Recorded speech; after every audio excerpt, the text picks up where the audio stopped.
আসসালামু আলাইকুম ভিউয়ার্স, দেখতে পাচ্ছেন স্বাস্থ্য, শিক্ষা ও পরিবার কল্যাণ বিভাগে সম্পূর্ণ নতুন একটি নিয়োগ বিজ্ঞপ্তি প্রকাশ করেছে, যেখানে নারী পুরুষ উভয় প্রার্থীরা আবেদন করতে পারবেন।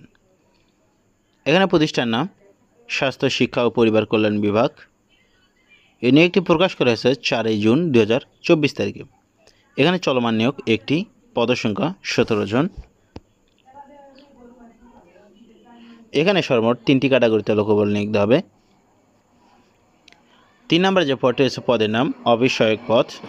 এখানে পদের সংখ্যা 11টি। শিক্ষাগত যোগ্যতা কোনো স্বীকৃত বোর্ড হতে মাধ্যমিক স্কুল সার্টিফিকেট বা সমমানের পরীক্ষা উত্তীর্ণ হতে হবে। অবশ্যই আপনাকে যে কোনো বিভাগ থেকে এসএসসি পাস করতে হবে।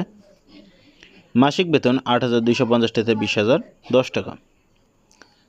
এখানে 2 নম্বরে যে পদটি রয়েছে পদের নাম কম্পিউটার অপারেটর। পদের সংখ্যা 3টি। শিক্ষাগত যোগ্যতা স্বীকৃত বিশ্ববিদ্যালয় হতে বিজ্ঞান বিভাগে স্নাতক সম্মান বা সমমানের ডিগ্রি পাস থাকতে হবে।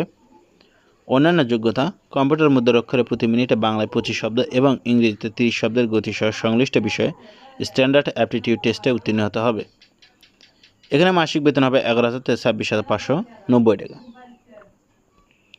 এখানে 1 নম্বরে যে পদটি রয়েছে পদের নাম 7 মুদ্রারক্ষী কাম কম্পিউটার অপারেটর। এখানে পদের সংখ্যা 3টি। শিক্ষাগত যোগ্যতা কোনো স্বীকৃত বিশ্ববিদ্যালয় হতে স্নাতক বা সমমানের ডিগ্রি পাস থাকতে হবে। অবশ্যই আপনাকে যে কোনো বিষয়ে অনার্স পাস হতে হবে। অন্যান্য যোগ্যতা কম্পিউটার প্রশিক্ষণ প্রাপ্ত হতে হবে। কম্পিউটার মুদ্রার অক্ষরে প্রতি মিনিটে ইংরেজি 30 শব্দ এবং বাংলায় প্রতি মিনিটে 25 শব্দের গতিসহ সংশ্লিষ্ট বিষয়ে স্ট্যান্ডার্ড অ্যাপটিটিউড টেস্টে উত্তীর্ণ হতে হবে। এখানে মাসিক বেতন হবে 11,000 থেকে 26,590 টাকা।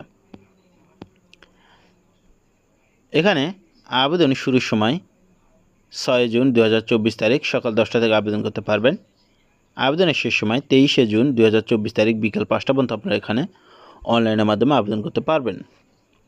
এখানে আবেদন করতে হলে আপনাদেরকে www.mefwbd.teletalk.com.bd এই ওয়েবসাইটের মাধ্যমে আবেদন করতে হবে। এই সার্কুলার সম্পর্কে আপনাদের কোনো প্রশ্ন থেকে থাকলে অবশ্যই সেটা কমেন্ট বক্সে লিখুন এবং আপনি যদি আমাদের চ্যানেলে নতুন হয়ে থাকেন অবশ্যই চ্যানেলটি সাবস্ক্রাইব করুন।